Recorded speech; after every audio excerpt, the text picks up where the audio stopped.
हे भगवान, ये मैंने क्या सुन लिया।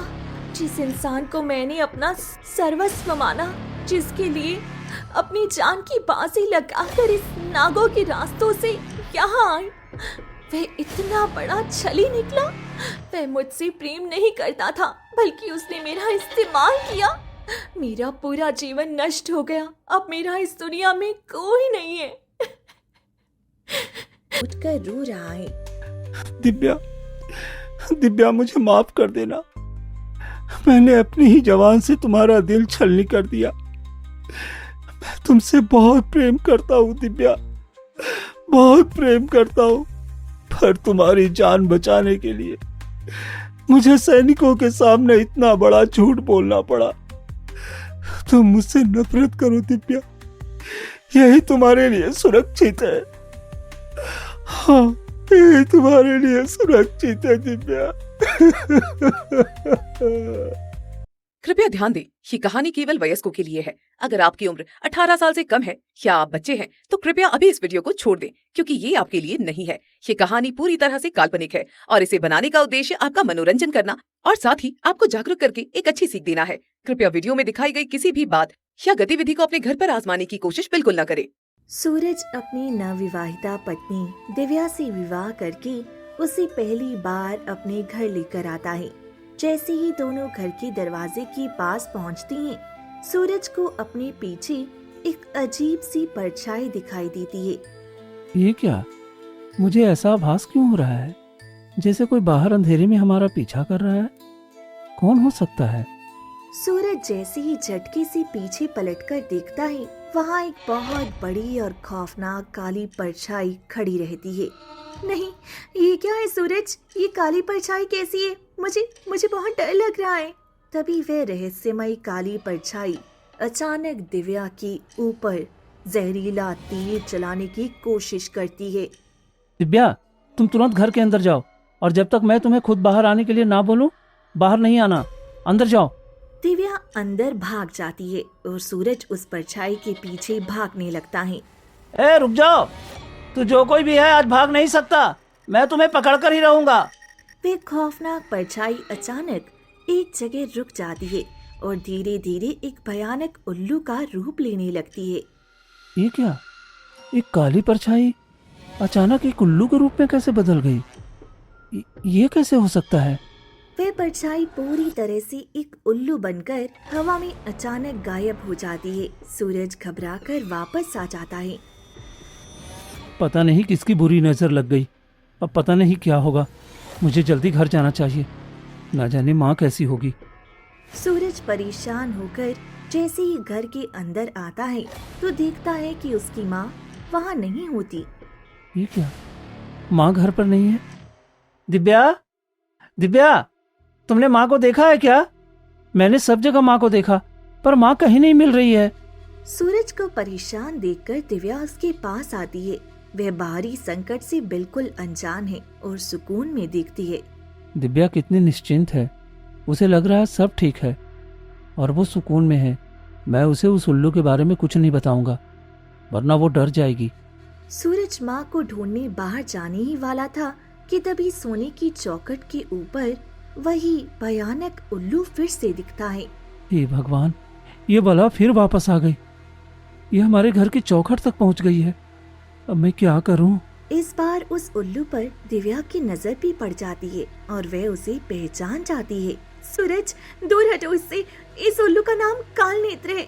इसका जिक्र मैंने पाताल लोक के राजा से सुना था। ये बहुत खतरनाक है। दिव्या की चीखते ही उल्लू की जादुई रोशनी से उसका पूरा शरीर जमीन पर पत्थर की तरह जम जाता है। तभी दरवाजा खुलता है और दो सैनिक अंदर आते हैं। छोड़ो मुझे, छोड़ो। तुम कौन हो और मुझे कहाँ ले जा रहे हो? दिव्या, दिव्या, मुझे बचाओ। छोड़ो मुझे पापी राक्षसों, छोड़ो। सूरज, नहीं, मेरे पति को छोड़कर चले जाओ। सूरज, मैं तुम्हें कुछ नहीं होने दूंगी।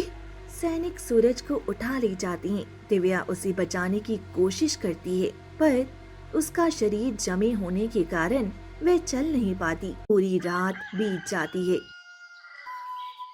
सुबह की पहली किरण खिड़की से होकर दिव्या के जमे हुए शरीर पर पड़ती है और वे बिल्कुल ठीक हो जाती है।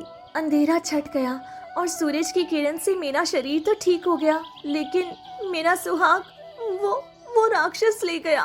मैं अपने पति सूरज को उस काल नेत्र के चंगुल से छुड़ाकर ही दम लूंगी। मुझे तुरंत उस बूढ़ी अम्मा के पास जाना होगा, वही मेरी मदद कर सकती हैं, क्योंकि पिछली बार भी उन्होंने ही रास्ता दिखाया था। दिव्या इतना कहकर वहाँ से निकल पड़ती है और चलती हुई एक गहरी रहस्यमयी गुफा में पहुँच जाती है।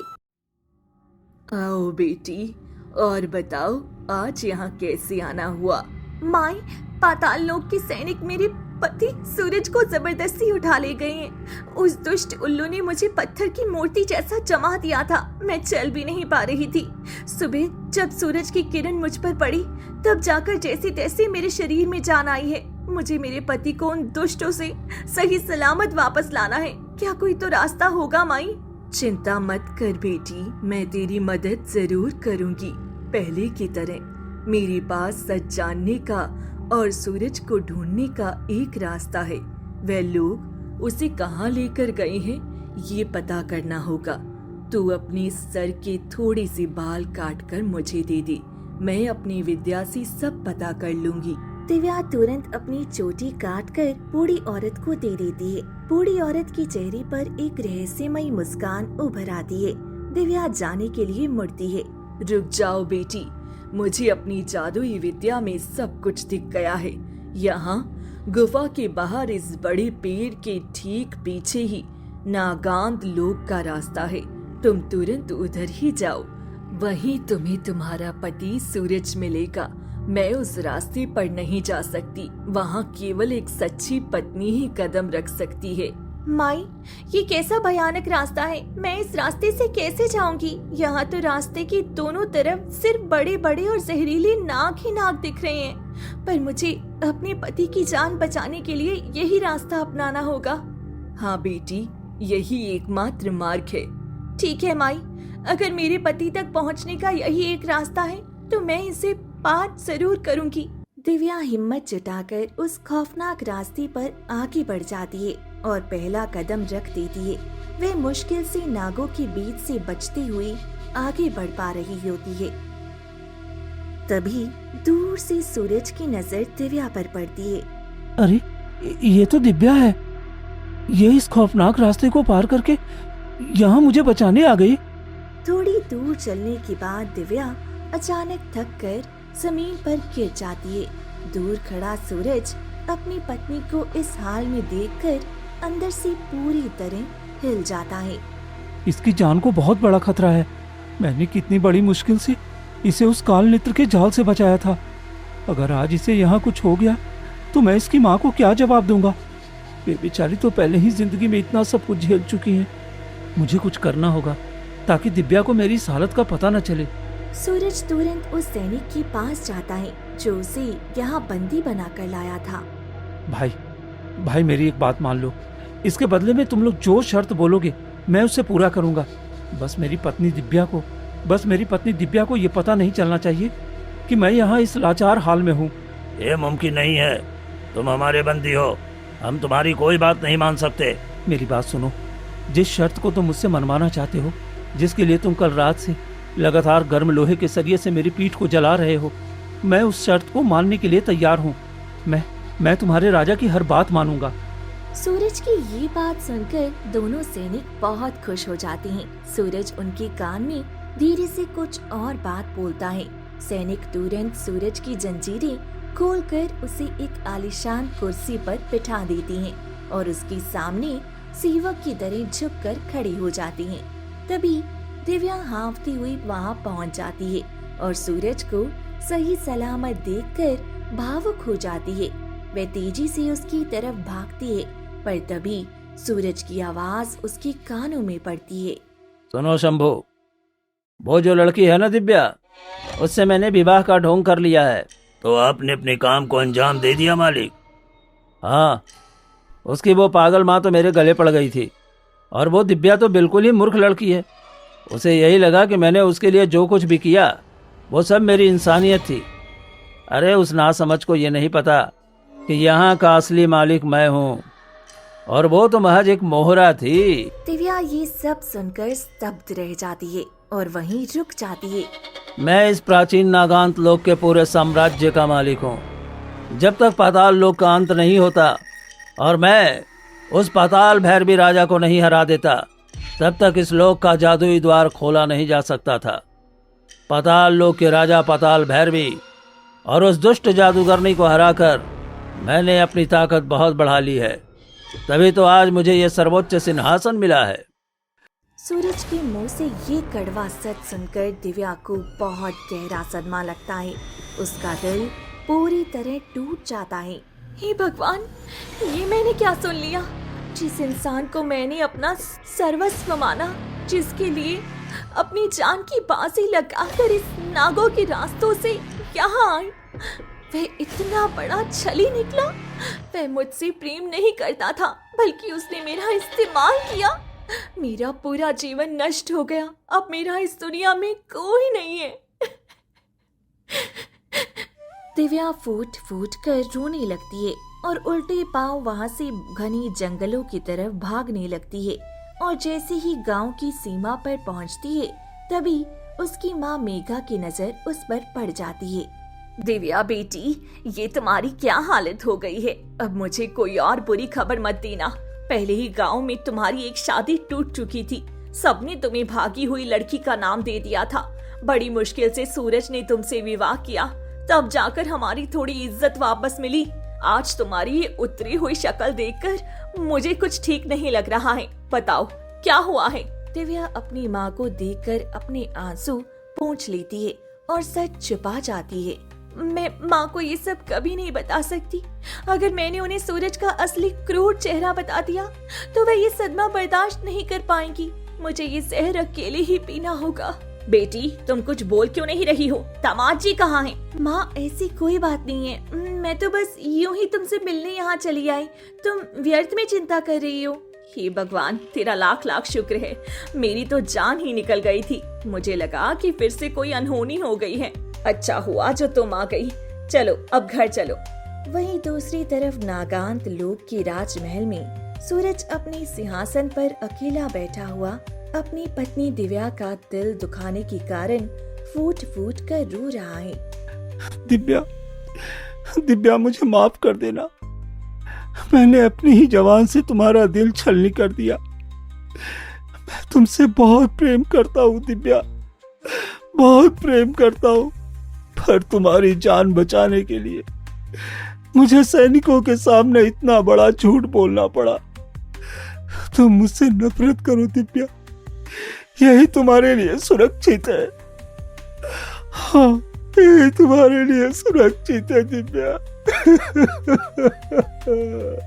तभी वहाँ सफेद कपड़ों में लिपटी हुई नागांक लोक की बेहद सुंदर मलिका आती है। सूरज, तुमने पाताल लोक के राजा पाताल भैरवी को हराया। ये बहुत खुशी की बात है। उसे हम बरसों से नहीं हरा पा रहे थे। अब तुम एक काम करो, बाकी 4 लोग और हैं, उनको भी पूरी तरह खत्म कर दो। इसके बदले हम तुम्हें यहाँ का सबसे खास मंत्री बना देंगे। हमें अकेले इस पूरी धरती पर राज करना है और इंसानी दुनिया को भी खत्म करना है। यह संभव है मलिका। मैं किसी भी निर्दोष दुनिया को खत्म करने के महापाप में तुम्हारा साथ कभी नहीं दूंगा। मुझे तुम्हारे इस पद का कोई लालच नहीं है। शंभू ने मुझे बताया कि तुम अपनी पत्नी से बहुत प्रेम करती हो, जबकि अभी तुम्हारी सिर्फ एक ही रात की पत्नी है। चलो एक काम करो, धरती को छोड़ दो, पर बाकी सबको खत्म कर दो। अगर नहीं की तो अब तुम्हारी कमजोरी मुझे पता ही है। मैं तुम्हारी पत्नी दिव्या को इसी वक्त खत्म कर दूंगी। हे भगवान, ये मलिका तो बेहद क्रूर है। इसने दिव्या की जान को खतरे में डाल दिया। मुझे न चाहते हुए भी इसकी शर्त के लिए अभी हाँ करना ही पड़ेगा, ताकि मुझे थोड़ा समय मिल सके। सूरज, तुम कुछ बोल क्यों नहीं रही हो? ठीक है मलिका, मैं तुम्हारी शर्त मानने के लिए तैयार हूँ। मैं उन लोगों को खत्म कर दूंगा। ये तुमने बहुत अच्छा फैसला लिया है सूरज। मलिका के जाते ही सूरज वहां से चुपके से निकल पड़ता है। एक घने जंगलों के रास्ते आगे बढ़ रहा होता है कि तभी उसे एक पेड़ के नीचे वही बूढ़ी औरत बैठी दिखाई देती है। वे हवन कुंड में दिव्या के कटे हुए बाल फेंक कर जादू टोना कर रही होती है। ये क्या? मेरा और दिव्या का नाम भला इस घने जंगल में कौन ले रहा है? ये बूढ़ी माई तो हवन कुंड में कोई घिनौना जादू टोना कर रही है। मुझे छुपकर देखना होगा। सूरज ध्यान से देखता है कि जैसे वे बाल आग में जलती हैं, बूढ़ी औरत का जादू पूरा हो जाता है और वे जोर जोर से हंसने लगती है ताकि वे दिव्या के दिमाग को अपने वश में करके उसे अपनी कठपुतली बना सके। मंत्र पूरा हुआ। अब वे दिव्या पूरी तरह से मेरी गुलाम बन चुकी है। वह मेरी उंगलियों पर नाचने वाली कठपुतली है। ये तो मेरी माँ की गुरु है, फिर ये ऐसा नीच काम क्यों कर रही है? और क्या वजह है कि दिव्या जैसी एक साधारण लड़की के पीछे सब पड़े हैं? पहले पाताल लोक का पाताल भैरवी राजा उससे विवाह करना चाहता था और अब ये बूढ़ी औरत उसे अपनी कठपुतली बनाना चाहती है। मुझे इस सच की तह तक जाना ही होगा। सूरज अभी झाड़ियों के पीछे छुपा ही था कि तभी वहाँ उसकी अपनी माँ हेमा आ जाती है और वे उस बूढ़ी औरत को देखकर कुटिलता से हंसने लगती है। गुरु माँ, हमारा काम हो गया क्या? क्या वे लड़की हमारे वश में आई? हाँ हेमा, काम पूरा हुआ। दिव्या कल तक यहाँ खुद खींची चली आएगी। उसके बाद उसकी सारी जादुई शक्तियाँ और उसकी जिंदगी तुम्हारी हो जाएगी। तुम्हें इस बीमार और कमजोर शरीर से हमेशा के लिए निजात मिल जाएगी। सच में गुरु माँ, मुझे उस लड़की की शक्तियों की सख्त जरूरत है। हाँ, वह दिव्या बहुत ही दुर्लभ है और अच्छे नक्षत्र में पैदा हुई थी और ये गुप्त बात पूरी दुनिया में किसी को नहीं पता थी। उसके पास एक दिव्य शक्ति है। वह अपने हाथों से अगर साधारण चिकनी मिट्टी को भी छू ले तो उस मिट्टी से एक आलीशान महल तक खड़ा कर सकती है। अब वह शक्ति तुम्हारी होगी। ये भगवान, ये मैं क्या सुन रहा हूँ? मेरी अपनी माँ ही दिव्या की जान के पीछे पड़ी है। आज मुझे दिव्या की शक्तियों का वो भयानक सच पता चला है। मेरी माँ सिर्फ अपने फायदे के लिए एक निर्दोष लड़की की बलि चढ़ाना चाहती है। मैं ये अनर्थ कभी नहीं होने दूंगा। सूरज से अब रहा नहीं जाता और वह गुस्से में झाड़ियों से बाहर निकलकर अपनी माँ के सामने खड़ा हो जाता है। दोनों के बीच तीखी बहस शुरू हो जाती है। माँ, ये तुम क्या कर रही हो? तुम्हें जरा भी शर्म नहीं आई? एक मासूम लड़की की जिंदगी से खिलवाड़ करते हुए तुम्हें जरा भी दया नहीं आई? सूरज, तू अपनी इस बीमार माँ से जबान लड़ा रहा है। मैं जो कुछ भी कर रही हूँ इस मरते हुए शरीर को बचाने के लिए कर रही हूँ। ऐसी जीवन रक्षा किस काम की माँ, जो किसी बेकसूर का खून पीकर मिले? मैंने अपनी पत्नी दिव्या को अपनी आंखों के सामने खो दिया। सैनिकों के सामने खुद को उसका दुश्मन दिखाया ताकि उसकी जान बच सके, और यहाँ मेरी माँ ही उसकी जान की दुश्मन बनी बैठी है। तू उस लड़की के मुंह में अंधा हो चुका है सूरज। वह सिर्फ एक जरिया है। वो मेरी पत्नी है माँ। मैंने नागांत लोक की मल्लिका को भी धोखा दिया, खुद को अपनी पत्नी की नजरों में गिराया ताकि वो मुझसे दूर रहकर सुरक्षित रहे, पर तुम सब उसके पीछे हाथ धोकर पड़ गए हो। अब मैं दिव्या को एक पल भी तुम लोगों के साये में नहीं रहने दूंगा।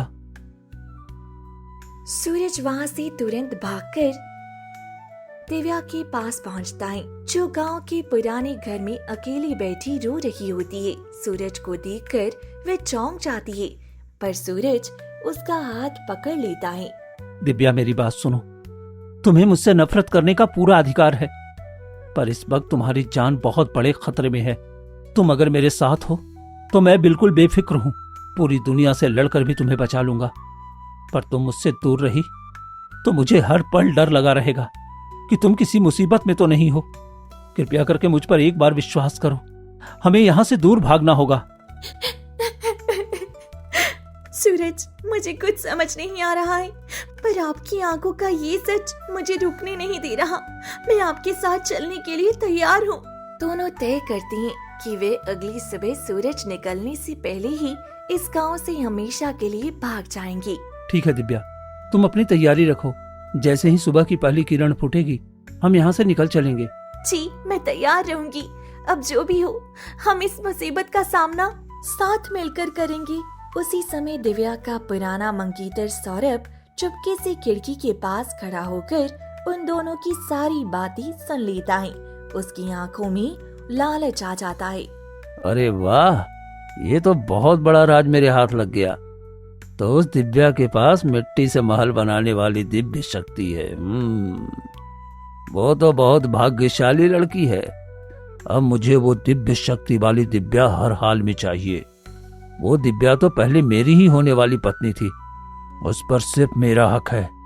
मैं उसे इस सूरज के साथ भागने नहीं दूंगा। सूरज वहाँ से भाग लालच में अंधा होकर परेशान हालत में गांव की तरफ जा रहा होता है। तभी रास्ते में उसे गांव के दो लोग राम और भानु मिल जाते हैं। अरे सौरभ, तो इतने दिनों के बाद गांव में कहाँ जा रहा है भाई? सब ठीक तो है ना? हाँ राम, सब ठीक है, बस कुछ काम से आया था। अरे क्या ठीक है सौरभ भाई, जो दिव्या तुम्हारी होने वाली पत्नी थी, उसकी माँ मेघा ने चोरी छिपे उसकी शादी किसी और लड़के से कर दी। उसकी माँ ने तुम्हारे साथ बहुत गलत किया है। हाँ, उसे तो तुम्हारी पत्नी बनना चाहिए था। तुम जाओ और अपना हक छीनकर उसे अपनी पत्नी बनाकर रखो। हाँ भानु, तुम ठीक कह रहे हो। मेघा चाची ने बहुत बड़ी गलती की है, उन्हें ऐसा नहीं करना चाहिए था। मैं अपनी पत्नी को वापस लेकर ही रहूंगा। सौरभ वहाँ से गुस्से और लालच में भड़कता हुआ दीदी दिव्या के घर पहुँच जाता है। घर के दरवाजे पर मेघा खड़ी होती है। ये क्या सौरभ, तुम इतने दिनों बाद यहाँ इस वक्त क्या कर रही हो? चाची, मैं दिव्या से विवाह करना चाहता हूँ। मुझे पता है कि वो वापस आ गई है। आप इसी वक्त मेरा विवाह उससे कर दीजिए। ये तुम क्या अनर्थ कह रहे हो सौरभ? दिव्या तो अब विवाहित है, उसका विवाह सूरज से हो चुका है, वह किसी और की पत्नी है। चाची, मुझे बेवकूफ मत बनाओ। किसी को कुछ नहीं पता, किसी के भी सामने उसका विवाह नहीं हुआ है। पूरे गांव में कोई भी इस गुप्त विवाह को नहीं मानेगा, इसलिए चुपचाप दिव्या का हाथ मेरे हाथ में दे दो। मैं ऐसा कभी नहीं होने दूंगी। तुम यहाँ से चले जाओ सौरभ। गुस्से में पागल होकर सौरभ एक भारी लाठी उठाता है और मेघा के सर पर दी मारता है। मेघा वहीं ढेर हो जाती है और हमेशा के लिए स्वर्ग से धार जाती है। सौरभ बिना डरे घर के अंदर जाता है और दिव्या का हाथ जबरदस्ती पकड़कर उसे घसीटते हुए बाहर ले आता है। चलो दिव्या, अब तुम सिर्फ मेरी हो और तुम्हारी वो जादुई शक्ति भी मेरी है। छोड़ो मुझे, नीच इंसान, तुमने मेरी माँ को मार डाला। सूरज, मुझे बचाओ। सूरज, कहाँ हो तुम? सौरभ दिव्या को जबरदस्ती घने जंगलों के रास्ते नागांत लोक के जादुई द्वार के पास ले आता है। छोड़ दो मुझे, नीच इंसान, मैं इसके अंदर नहीं जाऊंगी। अगर मेरे पति सूरज ने तुम्हें देख लिया तो वे तुम्हें जीवित नहीं छोड़ेंगे। चुप कर, मैं तुझे इसी नागांत लोक में लेकर जाऊंगा। वहाँ की मलिका को तुझे सौंपकर मैं बदले में बहुत सारी जादुई शक्तियाँ हासिल करूंगा। मुझे तेरी मिट्टी के महल बनाने वाली शक्ति का सारा सच पता चल चुका है। सौरभ उसे अंदर खींचने लगता है। वहीं दूसरी तरफ सूरज भागता हुआ दिव्या के घर आता है, जहाँ मेघा जमीन पर पड़ी दर्द से कर्रा रही होती है। चाची, चाची, ये क्या हुआ? आप इस हालत में कैसे? और दिव्या कहाँ है? बेटा सूरज, वे दुष्ट सौरभ आया था। उसे दिव्या की जादुई शक्ति का पता चल गया है। उसने मुझे मारकर दिव्या को जबरदस्ती पकड़ लिया और नागांत लोक की तरफ ले गया है। मैं उस सौरभ को छोड़ूंगा नहीं। उसकी हिम्मत कैसे हुई मेरी पत्नी दिव्या को यहाँ से ले जाने की? बेटा संभल कर जाना, मुझे बहुत घबराहट हो रही है। कहीं वे हमारी दिव्या के साथ कुछ गलत ना कर दे। आप चिंता मत कीजिए चाची, वो मेरी पत्नी को छू भी नहीं सकता। अगर उसने दिव्या को खरोच भी पहुंचाई ना, तो उसे अपनी जान देकर इसकी कीमत चुकानी पड़ेगी। आप यहीं रुकिए। सूरज परेशान होकर वहाँ से तेजी से जंगलों की तरफ निकलता है। तभी अचानक रास्ते में उसकी माँ हेमा उसका रास्ता रोक लेती है। ये क्या बेटा, तू इतनी रात को कहाँ भागे जा रहा है? तू कहीं नहीं जाएगा। माँ, हट जाओ मेरे रास्ते से। मैं अपनी पत्नी दिव्या को बचाने जा रहा हूँ और साथ में उस नागांत लोक की दुष्ट मलिका का भी खात्मा करना है। नहीं सूरज, तू ऐसा नहीं कर सकता। मुझे तेरी बहुत फिक्र हो रही है। वहाँ तेरी जान को खतरा है। मुझे आपकी और आपकी गुरु माँ की चालबाजी सब कुछ मुझे अच्छे से पता चल चुका है। माँ, मैं अपनी पत्नी को बचाने के लिए किसी भी हद तक जाने को तैयार हूँ। सूरज अपनी माँ को छोड़कर आगे बढ़ जाता है। थोड़ी ही दूर जाने पर वही काल नेत्र उल्लू हवा से उड़कर उसके सामने आकर बैठ जाता है। तुम तो वही उल्लू हो ना, जो उस रात मेरे घर के दरवाजे पर आए थे? हाँ सूरज, मुझे अच्छी तरह पता है कि तू अपनी पत्नी दिव्या को बचाना चाहते हो, पर तुम अगर बिना किसी तैयारी के नाकांत लोक में गए तो तुम दोनों में से कोई भी जीवित वापस नहीं आएगा। सौरभ भी दिव्या की शक्ति से सर्वशक्तिशाली होना चाहता है। अगर तुम्हें उन सब को हराना है तो एक दिव्य चीज अपने साथ ले जानी होगी। बताओ दोस्त, मुझे क्या करना होगा? मैं दिव्या के लिए कुछ भी करने को तैयार हूँ। तभी काल नेत्र की आंखों से एक तेज रोशनी निकलती है और सूरज के हाथों में एक चमकीला नीला कमल आ जाता है। ये नील कमल है जो इस ब्रह्मांड का सबसे शक्तिशाली फूल है। इसे लेकर जब तुम नागांत लोक में प्रवेश करोगे तो वहाँ की मल्लिका को कुछ समय के लिए सब धुंधला धुंधला दिखाई देने लगेगा। उसी का फायदा उठाकर तुम उसकी कमर में बंधी छोटी सी कांच की शीशी को छीनकर तोड़ देना। आखिर उस शीशी में ऐसा क्या है? उससे मल्लिका की सारी शक्तियां खत्म हो जाएंगी। वो आने वाली एकादशी तक पूरी तरह शक्तिहीन हो जाएगी। तब तक तुम दिव्या को लेकर बाहर आ जाना, और जैसे ही बाहर निकलोगे इस नील कमल को नागांत लोक के दरवाजे पर डाल देना, जिससे वो लोक हमेशा के लिए बंद हो जाएगा और वो पापी सौरभ भी हमेशा के लिए उसी लोक में बंदी बनकर रह जाएगा। तुम्हारा बहुत बहुत धन्यवाद मेरे दोस्त, मैं तुम्हारा ये उपकार कभी नहीं भूलूंगा। अब मैं चलता हूँ। सूरज में नीला फूल लेकर तेजी से दौड़ पड़ता है। कई घंटों के सफर के बाद वह घने जंगल के उस गुप्त स्थान पर पहुंचता है, जहां तेज रोशनी के साथ नागांत लोक का द्वार खुल जाता है। मैं आ रहा हूँ दिव्या, मैं तुम्हें हर हाल में सुरक्षित वापस लेकर आऊंगा। सूरज जैसे ही नागांत लोक के जादुई दरवाजे के अंदर कदम रखता है, अचानक उसे दूर से दिव्या की दर्द भरी चीख सुनाई देती है। बचाओ, जो कोई भी है, मुझे इस राक्षस से बचाओ। सूरज, मुझे बचाओ। चिंता मत करो दिव्या, मैं आ गया हूँ, मैं तुम्हें कुछ नहीं होने दूंगा। सूरज व्याकुल होकर आगे बढ़ता है और कुछ ही देर में राजमहल के मुख्य द्वार पर पहुंच जाता है। वह उस नीले कमल को हवा में लहराता है, जिससे एक तेज धुंधली रोशनी निकलती है और वहाँ खड़े पहरेदारों की आंखों के सामने अंधेरा छा जाता है। ये क्या, अचानक चारों तरफ अंधेरा क्यों हो गया? मुझे कुछ भी दिखाई क्यों नहीं दे रहा है?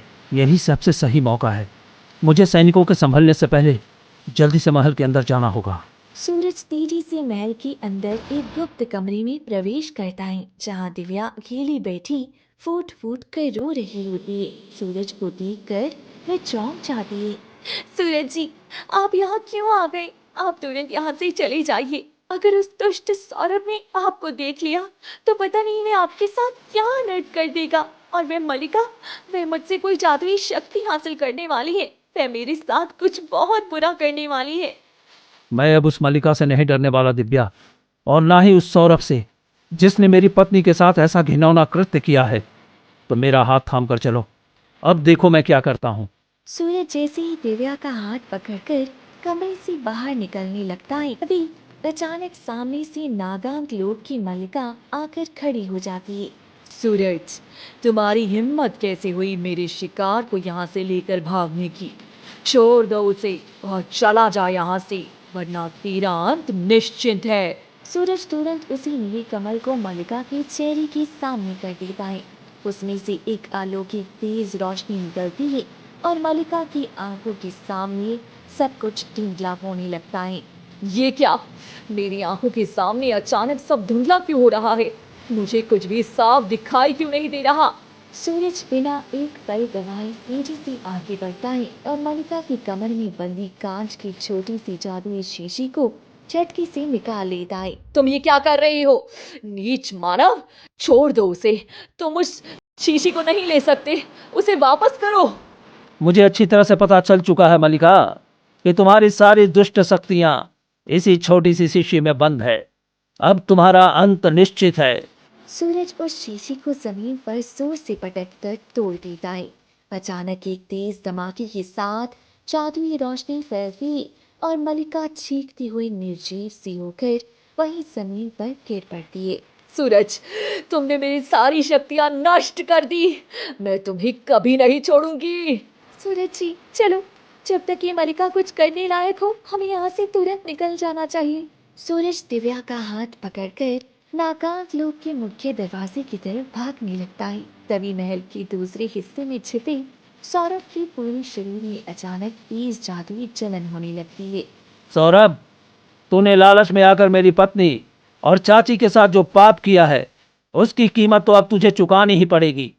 तू अब इस नागांत लोक के जादुई कारागार में हमेशा के लिए बंदी बनकर तड़पता रहेगा। सूरज दिव्या को लेकर तेजी से दौड़ता हुआ नागांत लोक के मुख्य दरवाजे से बाहर धरती लोक पर आ जाता है।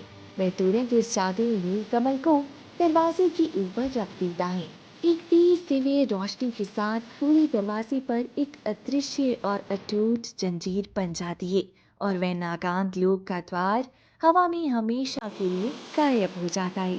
संकट डरते ही दिव्या सूरज के गले लगकर फूट फूट कर रोने लगती है। सूरज जी मुझे माफ कर दीजिए, मैंने कभी नहीं सोचा था कि मैं इस भयानक लोक से जिंदा बचकर फिर से आपसे मिल पाऊंगी। अब रोना बंद करो दिव्या। अब हमें इस दुनिया में कोई भी अलग नहीं कर सकता। चलो, अब हम अपने घर चलते हैं। सूरज दिव्या को लेकर वापस अपने घर आ जाता है, जहाँ समय के साथ सब ठीक हो जाता है और दोनों हमेशा के लिए खुशी पूर्वक अपना जीवन जीने लगते हैं।